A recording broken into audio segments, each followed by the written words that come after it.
Varicose veins కి సరైన చికిత్స కోసం సంప్రదించండి ఎవిస్ హాస్పిటల్. నమస్కారం సత్యం గారు.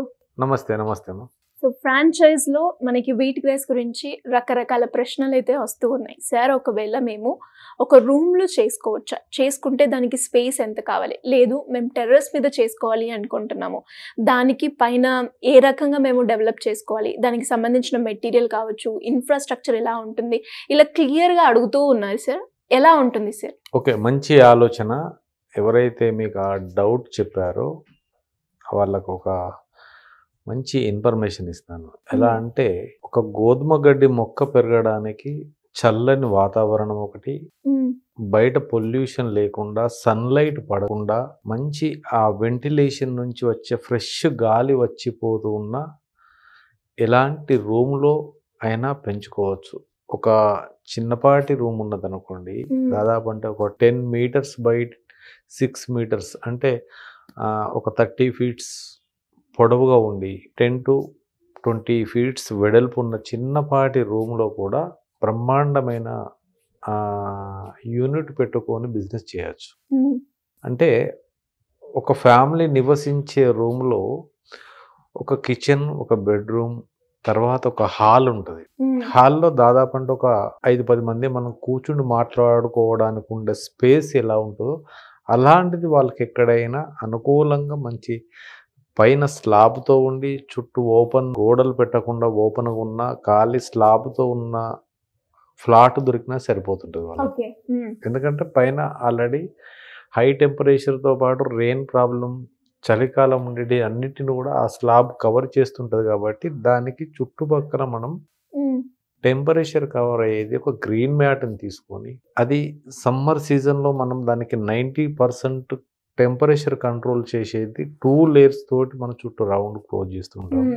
తర్వాత దానిలో మిగతా సీజన్లో మనం దాన్ని తగ్గించుకొని పెట్టుకోవడం ఉంటుంది. ఆ గ్రీన్ షెడ్కు సంబంధించింది మాత్రం వాళ్ళకి అలాంటి స్లాబ్ ఉన్న ఏరియాలో అయితే మాత్రం చాలా తక్కువ బడ్జెట్లోనే యూనిట్ పెట్టచ్చు.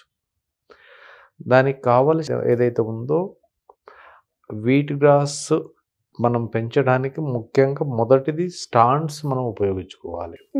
అది వాళ్ళకు ఆ చుట్టూ రౌండ్గా మనం దాంట్లో వర్క్ చేస్తూ చూడడానికి, తర్వాత మొక్క ఎలా పెరుగుతుంది, దానికి ఆ వాటరింగ్ వేసేది పైన ఉన్న మొక్కకు కింద ఉన్న మొక్కకు కూడా మనకు కనిపించేలాగా, పైన ఉన్న ఏదైనా ఒక మొక్కలు ఉన్నాయనుకోండి, వాటికి వాటర్ వేసేటప్పుడు మనకు కనిపించకపోతే ఒక హాఫ్ ట్రేక్ మాత్రమే వాటర్ వెళ్ళి మిగతా హాఫ్ ట్రేక్ వాటర్ అందకపోతే ఆ మొక్కలు చనిపోతుంటాయి, ఆ మొక్కలు డల్ అవుతుంటాయి.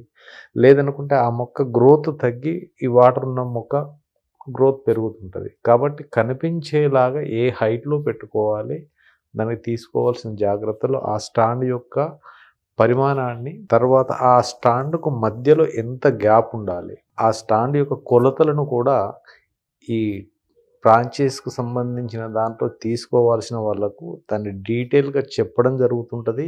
తర్వాత కుదిరితే నా యూనిట్కి ఒకసారి నేను విజిట్ చేయిస్తాను. ఒకటి. దాని తర్వాత దాంట్లో ఒక స్టాండ్లో 2 వైపుల ట్రైల్ పెట్టుకోవచ్చు. లేదంటే వాల్ ఏదైనా కట్టింది ఉన్నప్పుడు 1 సైడ్ ట్రైల్ కూడా పెట్టుకోవడానికి అనుకూలంగా మనం ఆ స్టాండ్ను తయారు చేయించుకోవచ్చు. తర్వాత మధ్యలో వెళ్ళడానికి చుట్టూ అటువైపు వెళ్తున్నప్పుడు మధ్యలో చూస్తున్నప్పుడు 2 ట్రేస్ కూర్చుండేలాగా మధ్యలో కూడా మనం మిగతా స్పేస్ ఖాళీ ఉండకుండా మధ్యలో కూడా ట్రేస్ను పెంచడానికి సంబంధించిన ట్రేస్ని సెట్ చేయడానికి డబుల్ లేయర్ స్టాండ్ను కూడా దీంట్లో పెట్టచ్చు. నెక్స్ట్ మళ్ళీ ఇంకోవైపు అంటే ఇట్లా 3 స్టెప్స్గా 3 లైన్గా మనకు వీట్ గ్రాస్ స్టాండ్లను నిర్మిస్తాం. తర్వాత దాంట్లో ఒక్క స్టాండ్లో 5 స్టెప్స్ వచ్చేలాగా 1 2 3 4 5 5 స్టెప్పులు వచ్చేలాగా దీనిని ప్లాంట్ లోపల స్టాండ్లను పెట్టడానికి అనుకూలంగా ఉండడానికి ప్రయత్నం చేస్తాం. ఒకటి.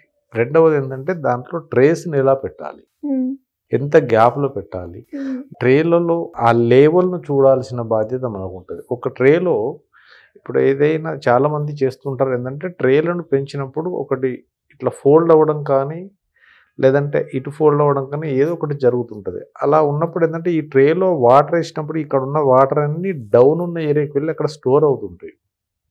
అక్కడ స్టోర్ అయినప్పుడు అక్కడ ఒక ఫంగస్ ఇన్ఫెక్షన్ వచ్చి ఆ ట్రే అంతా చెడిపోతుంది. ఆ ఒక్క ట్రేతో పాటు చుట్టుపక్కల ఉన్న 100 ట్రేలకు కూడా ఇన్ఫెక్షన్ వచ్చే అవకాశం ఉంటుంది. కాబట్టి ప్రతీది కూడా హెల్తీగా పెరగడానికి దానికి ఏ పరిమాణంలో వాటర్ వేయాలి, దేనితోటి వాటర్ వేస్తే హెల్తీగా పెరుగుతుంది అనేదాన్ని చూసుకోవాలి.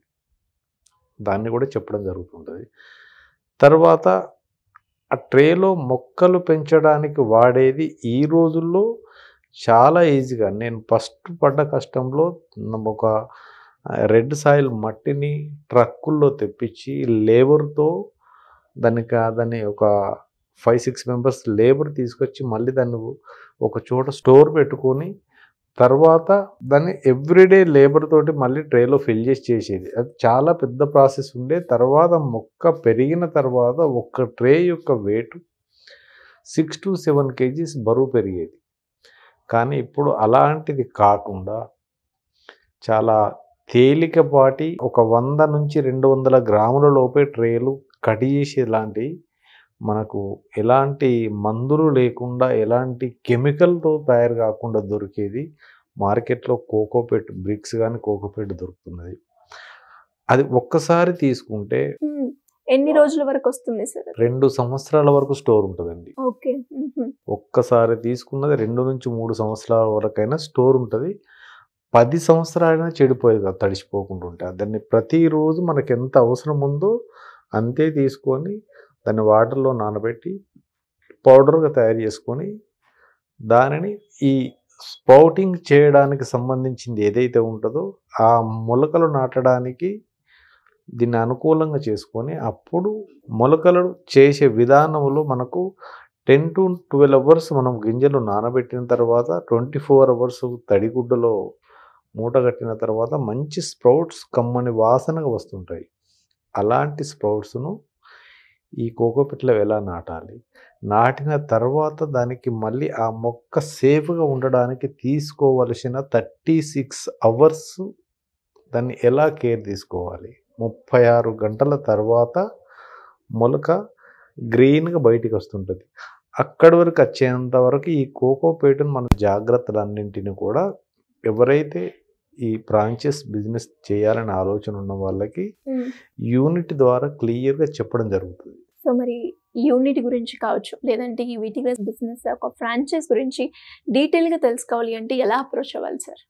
సో దీనికి సంబంధించింది ఎవ్రీడే కొత్తదే, ఎవ్రీ మంత్ కొత్తదనమే ఉంటుంది.